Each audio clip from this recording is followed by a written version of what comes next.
Nepali politics finds itself in a catch-22 situation as the collapse of the ruling alliance triggered by the MCC debacle now seems inevitable.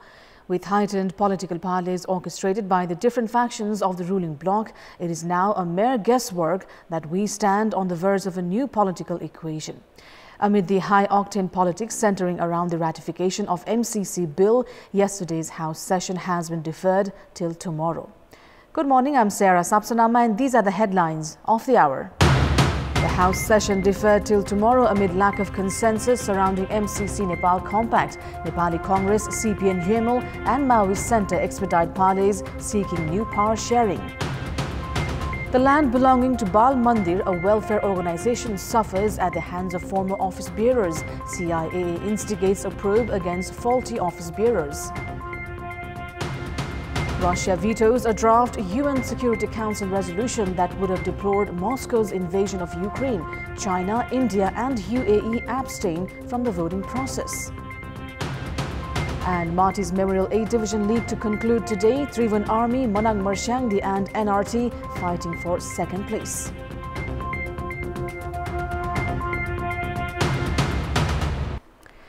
The much-awaited session of the House of Representatives has been postponed yet again as political parties have failed to find a consensus regarding the parliamentary proceedings of MCC Nepal Compact. Minister for Law Dilendra Badu met with Speaker Agni Sapkota and urged for the postponement of the session. The next session of the lower house has been called for tomorrow. The session scheduled for yesterday was due to discuss the principles of MCC agreement. The Parliament's Business Advisory Committee was supposed to seek the lawmakers' opinion on the bill tabled during the last House session. However, both the sessions scheduled for Thursday and yesterday were adjourned upon the request of Prime Minister Sherbadu Dewa. The Nepal government has been given a 28 February deadline for the ratification of MCC Nepal Compact. However, political parties have remained divided regarding its endorsement and the ruling alliance too seems on the verge of collapse over the same. Nepali Congress that leads the ruling alliance has been campaigning for its endorsement, while CPN Maoist Centre and CPN Unified Socialist are firmly against its parliamentary ratification without amendment.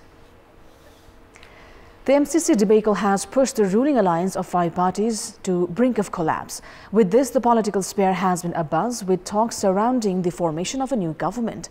Leaders of major political parties, Nepali Congress, CPN UML and Maoist Centre have expedited discussions looking for a new political equation.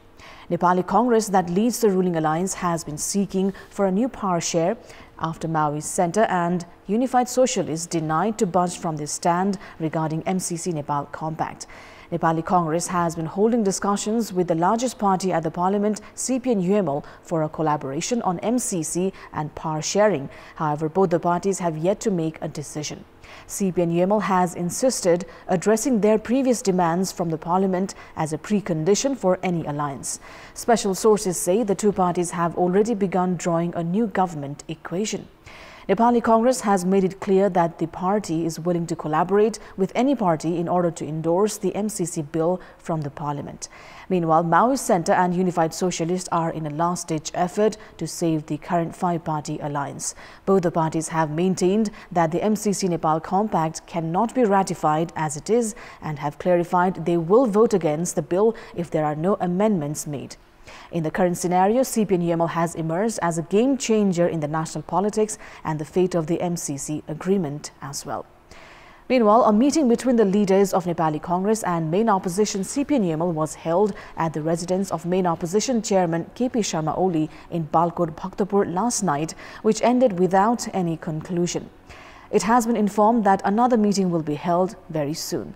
At last night's meeting, Nepali Congress President and Prime Minister Sherbadu Dewa urged for Chairman Oli's support to endorse the MCC bill through the Parliament. CPN UML has reiterated its stance to take action against 14 lawmakers of CPN Unified Socialist or to compel the Speaker to resign. Premier Dewa has proposed to endorse the MCC bill first and then move forward other issues by holding discussions. Along with Prime Minister Dewa, those representing Nepali Congress in last night's meeting were Communications Minister Gyanendra Karki, General Secretary Gagan Thapa and Purna Bahadur Khadka. From the CPN UML side, Chairperson Oli, General Secretary Shankar Pokhrel and Deputy General Secretary Pradeep Gyawali participated in the meeting. Prior to holding the meeting in Balkot last night, Premier Dewa held a discussion with CPN Maoist Centre Chairman Pushpa Kamal Dahal at the Premier's official residence in Baluatar. Bal Mandir, or the Nepal Children's Organization, through its well-coordinated network, has shouldered the responsibility of looking after orphans and underprivileged children across the country. The organization has been well supported with infrastructures in most districts. However, the office bearers and staff have been reaping personal benefits of the resources, while concerned authorities have remained a mere spectator. The current executive committee of Bal Mandir Naxal has revealed that the previous committee had leased 29 ropanis of the 102 ropani land belonging to the organization to Brihaspati Vidyasadan at dirt cheap price. The organization is responsible for looking after orphans and underprivileged children's shelter and education, among others.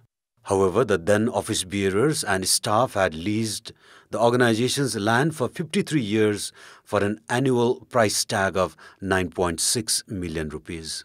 In 2015, the then office bearers extended the contract term even before the existing one ended, and based on the new agreement, Brihaspati Vidyasadan will get to use the land till another 56 years.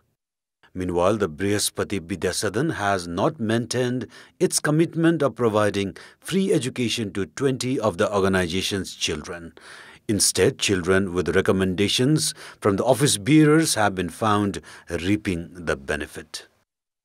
Brihaspati has been paying 9.6 million rupees annually to the organization, while it has subleased 5 ropanis of the same land to Rai School that is affiliated to the Indian Education Board for 6 million rupees annually. The misuse of resources at the hands of office bearers and staff is believed to have begun after the amendment in the organization's regulation in 1964. The amendment campaigned by the then chairperson Rita Singh allowed transaction of the land, among others. The organization has around 1,500 ropanis of land across the country, while the government provides it with 4 million rupees annually. However, the budget only supports 260 children in 6 of the 10 shelters of the organization. Most of the land across the country have been used by other government and private entities. In Baitari, the armed police force has established a camp in the land of Bal Mandir. Likewise, the organization's land in Rautahat, Sunsari, Kaski and Bara have been used for schools, while in Birgans the pieces of land have been leased out to welfare shelters and religious organizations. In Kantipur, an executive committee member has been leasing out the organization land in the name of his wife. Meanwhile, the Gorkha branch has been registered as a private company. In Lalitpur, the organization property has been leased out to Prera Construction Service. The cases are sufficed to establish that corruption has been institutionalized in Bal Mandir. 2 years ago, the government formed a probe commission under former Justice Haribabu Bhattrai to investigate the abuse of the organization's resources and had removed Rita Singh as the chairperson. However, most of the decisions made during the 3 decades of Singh's tenure are still in effect. The Commission for the Investigation of Abuse of Authority is carrying out an investigation on all the irregularities of former office bearers and staff amid mounting call to initiate action against them. Time now for our segment Public Pulse, where you text us with your opinion.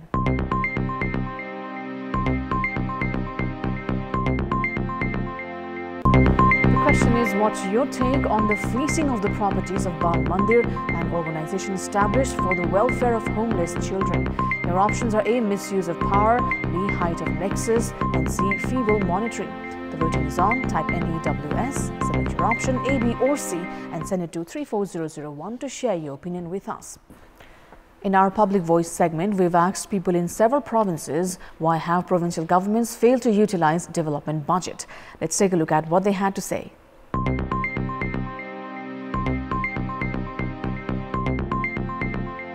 खर्च गर्ने सरकारवाला निकाय हुन्छन् तिनीहरूले पनि ढिला सुस्ती गर्दैन समयमा बजेटको निकासा नहुने नीति चाहिँ खास गरेर चाहिँ पारदर्शी नभएको हुनाले हितलो राजनीतिक नेतृत्व कर्मचारी र नेताको भागभण्डा नमिले समयमै काम सुरु नगरेर अस्थिर सरकार भएको कारण क्षमताकै कारणले नभएको आवश्यकता अनुसारका योजनाहरूको छनौट गर्न नसक्नु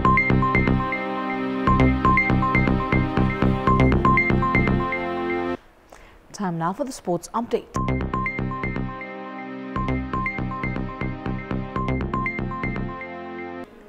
This season's Marty's Memorial 8 Division A League is coming to end today. 3 matches are slated on the last day of the season. Trivan Army Club, Manang Marshangdi and Neuro Team NRT are all fighting for second place, with Machindra Football Club already declared the champions for this season. Trivan Army are up against Manang Marshangdi at the capital's Dasrat Stadium. The match has been scheduled to kick off at 1 p.m. The match between NRT and Nepal Police will also kick off at 1 this afternoon. Champions Machindra Football Club will face Armed Police Force at 4:45 p.m. Machindra are at the top of the points table with 32 points from 12 matches and will try to extend the points difference from other teams.